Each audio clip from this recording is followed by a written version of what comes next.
more efficient. Come on, perform better, climb higher, educate away. I am all my degrees, my masters. Hey, look at me, I am somebody.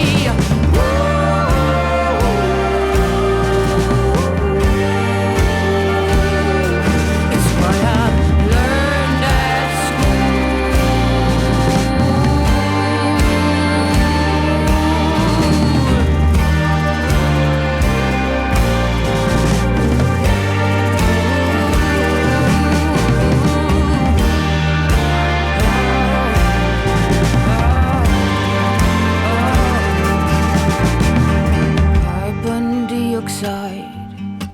my conclusion is that it's all a lie.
In the end, I remain little more than a girl playing dress-up.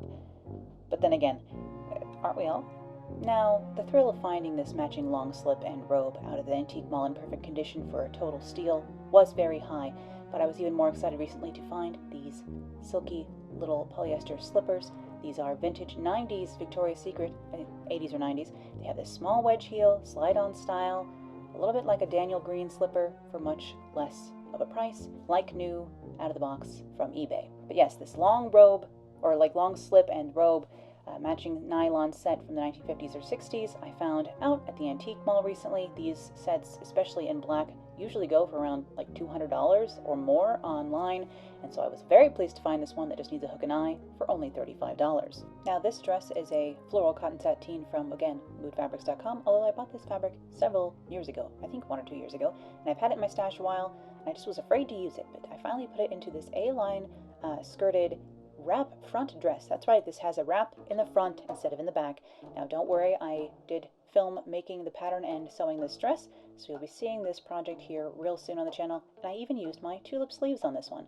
It came out rather 30s or 40s looking, actually, in the end, so I have paired it here with some white T-straps and a rather 60s, or like late 50s, 60s bag to try and pull this into the 60s here.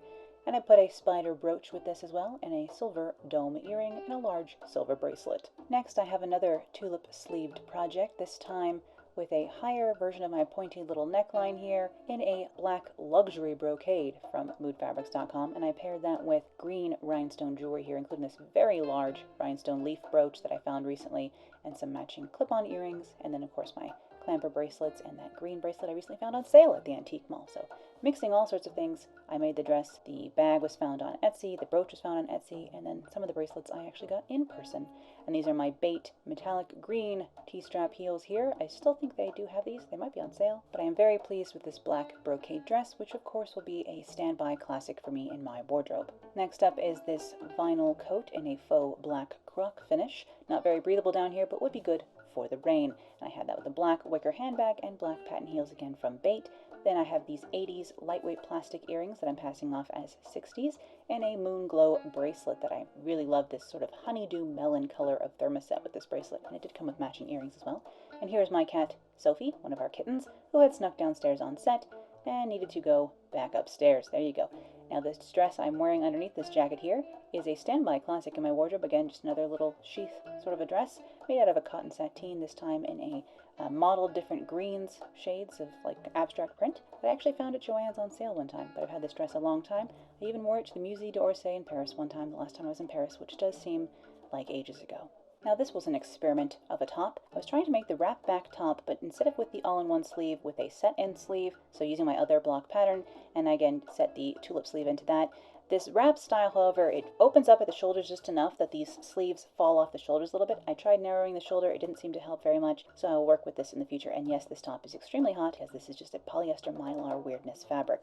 And I paired that with a bluish tone of AB Rhinestone, Aurora Borealis Rhinestone jewelry here. I found these earrings and bracelet, again, at my favorite antique mall, Colorado Antique Gallery, the best. And then I picked up the brooch to coordinate with these online. I paired all of that with my black cotton sateen pencil skirt here and these ridiculous AB Rhinestone heels that are INC, the Macy's in-house brand, and I really love their rhinestone heels over there. And I did try that top again in a sparkly Essex linen blend from Robert Kaufman Fabrics. This is the Celestial colorway, which I'm not sure is still available. I made this sort of side-draped skirt on the channel, I think it was last year, perhaps the year before, so I can put a card up to this skirt tutorial, but this is the same top from that last look, just made in linen instead. Much more appropriate for summertime in actuality, but again we have the problem of this sleeve sort of sliding off the shoulder a little bit here just because there's not enough in the back to kind of hold the structure, hold them onto the shoulder, so I have to work through that sometime.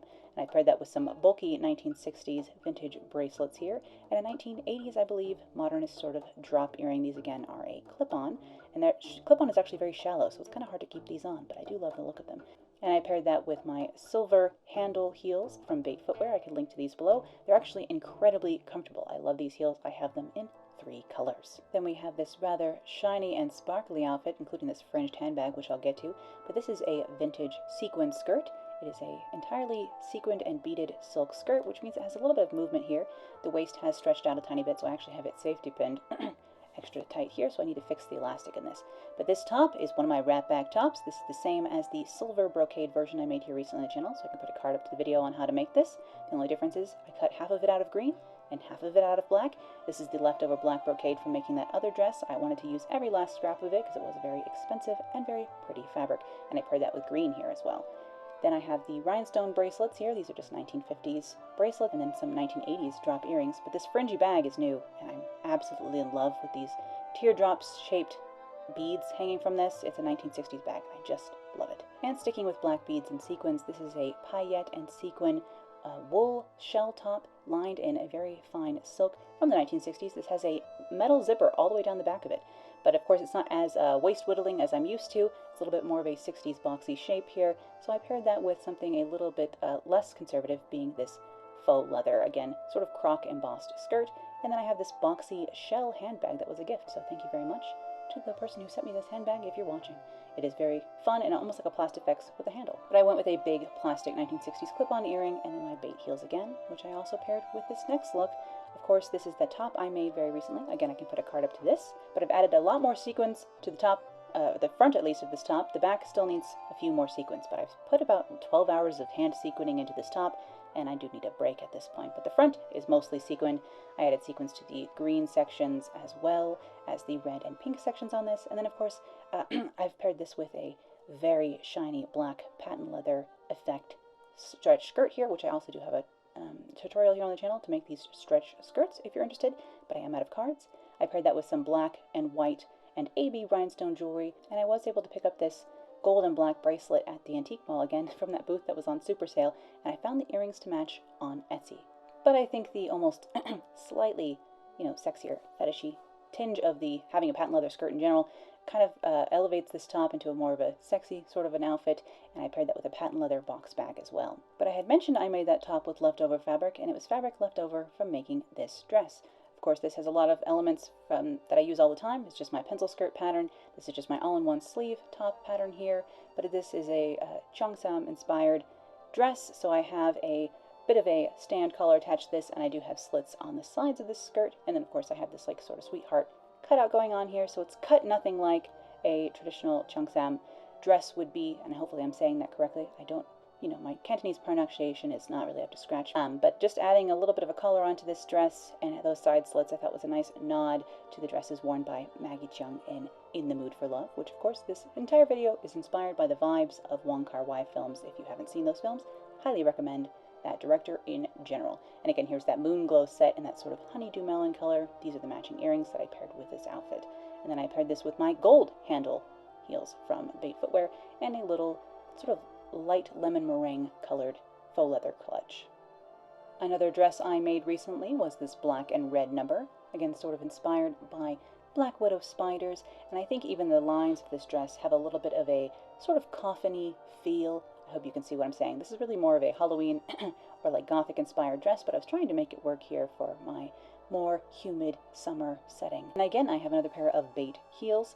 Here this time the lacy style in the red glass shade, and I have a matching 1960s vintage clutch that I found on Etsy that the metallic red leather matches quite well with these shoes. But I do quite like the way this dress came out. I'm looking forward to making it perhaps in a few other colors and textures of fabrics in the future. I'd like this princess seam line that goes up into the neck. And I did record the process of this dress, so this dress will be coming to the channel as well soon. And I paired that with some gold jewelry, these little drop earrings that are from Old Navy of all places that I've had for many, many years, probably almost a decade now.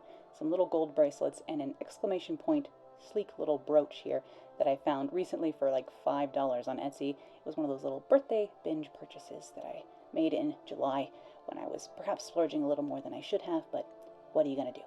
Overall, I'm super happy with this dress, and I look forward to styling it in a more like gothic sort of Halloween-ish way in the future. And then finally, I have a beaded evening gown. You know how it is. Sometimes you just find a beaded evening gown in a nice larger size. They're rare enough that you just gotta snap them up when you see them. And I didn't have one in red. So this is a silk on the outside, silk chiffon, but lined in polyester. Little, probably 1990s gown. This one I don't think has a label on the inside, but it's beaded with gold and clear and white little seed beads in this slightly leafy print, which is at least nicely mirrored along the center back and the back.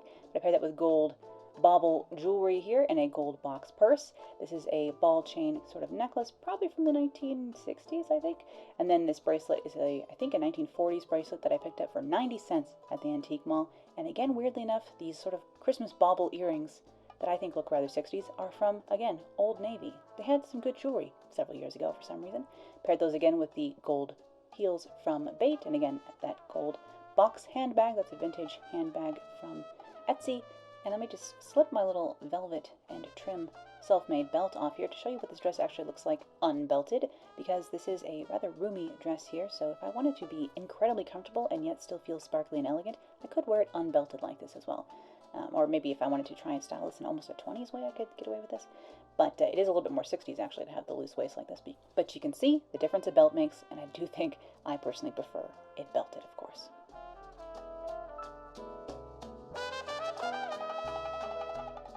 I hope you enjoyed this selection of ensembles today, and thank you so much to my patrons who make my work possible. With special thanks to my current and former conservator level patrons, Alice, Amy, Anna, Audra, Beatrice, Brianne, Che, Karina, Denise, Ellen, Eloquent Silence, Fern, Carol, Kelly, Lacey, Lainey, Lilith, Linda, Lynn H. and Lynn O., Margaret, Myrna, Michaela, Nancy, Rachel, Rachamus, Renee, Rhonda, Samantha, Swingularity, Tom, Tracy, and Susanna. And thank you to all of my patrons and to viewers like you.